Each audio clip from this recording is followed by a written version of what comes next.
Les produits laitiers sont nos amis pour la vie. Ça vous dit quelque chose ce refrain? Je suis sûre que oui. Si vous avez une télé, vous n'êtes sans doute pas passé à côté d'une de ces campagnes publicitaires sur le lait et les produits laitiers.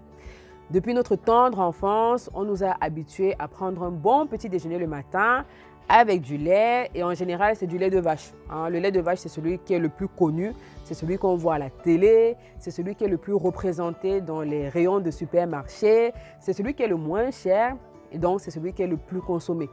Alors, qu'on soit bien d'accord, le lait est indispensable pour la croissance des enfants et des adolescents. Il contient naturellement des facteurs de croissance et des vitamines qui sont essentielles à leur développement.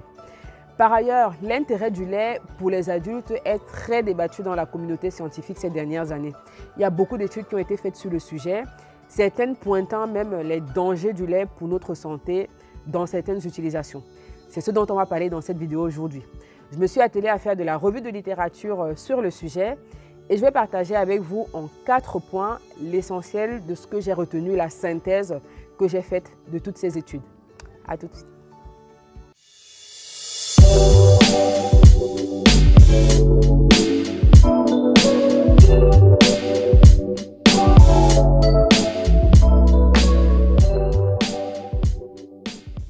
Alors, avant de rentrer dans le sujet, permettez-moi de prendre une minute pour refaire mon appel à témoins que j'ai fait dans la précédente vidéo en ce qui concerne notre prochain direct qui portera sur les fibromes.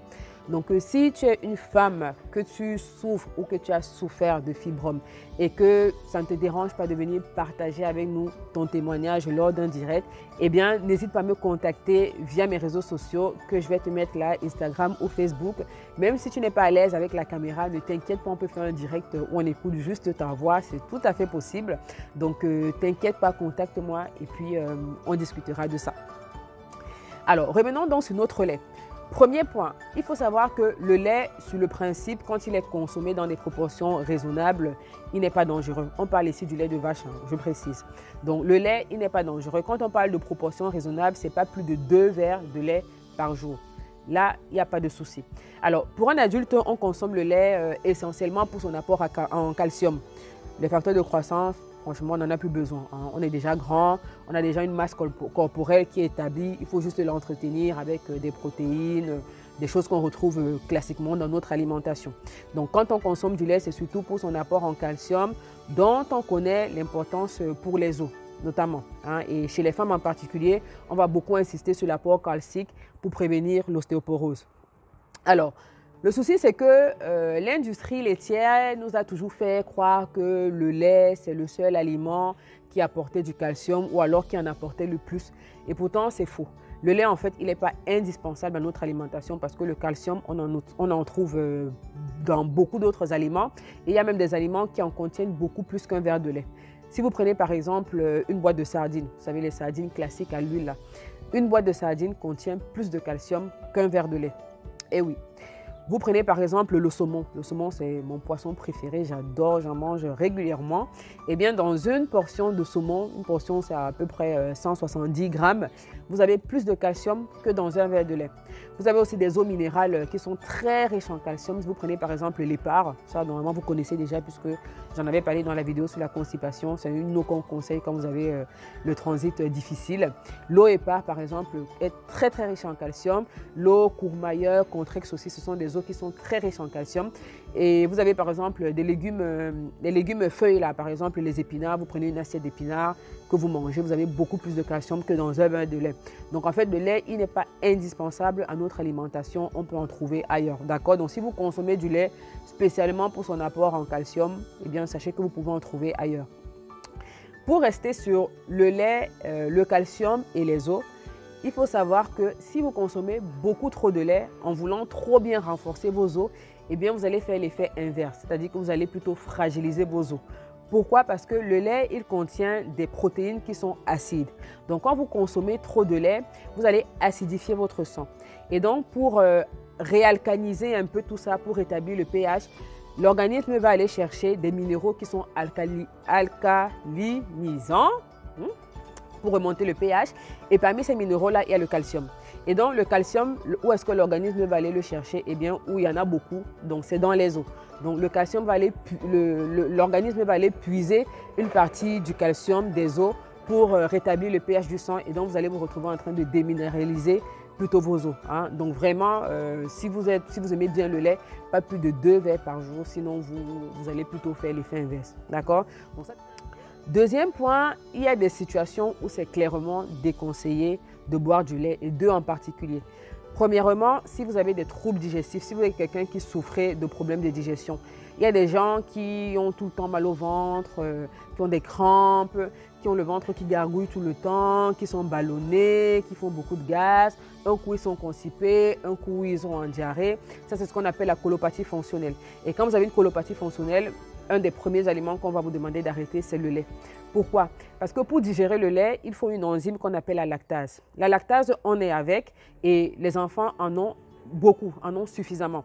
Mais plus on va grandir, plus cette quantité de lactase-là va diminuer, voire même disparaître complètement chez certaines personnes. Et donc, on ne pourra plus digérer le lait. Et donc, si on consomme du lait tous les jours, on va se retrouver tout simplement avec des problèmes de digestion. Si vous avez des troubles digestifs, il faut l'arrêter. D'accord? Ça, c'est la première situation. Deuxième situation dans laquelle c'est conseillé d'arrêter le lait, c'est si vous souffrez d'acné. Pour plusieurs raisons. Déjà, le lait contient des hormones androgènes qu'on a naturellement dans notre organisme aussi, hein.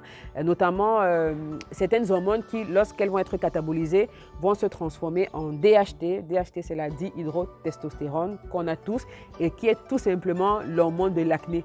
En fait, cette hormone-là va donner l'ordre à la peau de synthétiser le sébum. Donc, chaque fois que vous avalez un verre de lait, vous donnez l'ordre à votre peau de synthétiser le sébum. Alors, le sébum n'est pas mauvais pour la peau en soi, hein, c'est important pour l'hydratation de la peau, mais quand il y en a trop, comme c'est le cas quand vous faites de l'acné, eh bien, vaut mieux pas en rajouter une couche. Hein. Donc, vaut mieux pas consommer le lait à ce moment-là. D'autre part, quand vous consommez le lait, votre organisme synthétise de l'insuline et l'insuline aussi augmente encore la synthèse de la DHT, qui va donc augmenter encore la production de sébum. Une autre raison aussi, c'est que parmi les hormones de croissance qu'on a dans le lait, il y a ce qu'on appelle l'IGF, Insulin Growth Factor, qui est une hormone qui va activer la prolifération des cellules et donc aussi des cellules au niveau de la peau.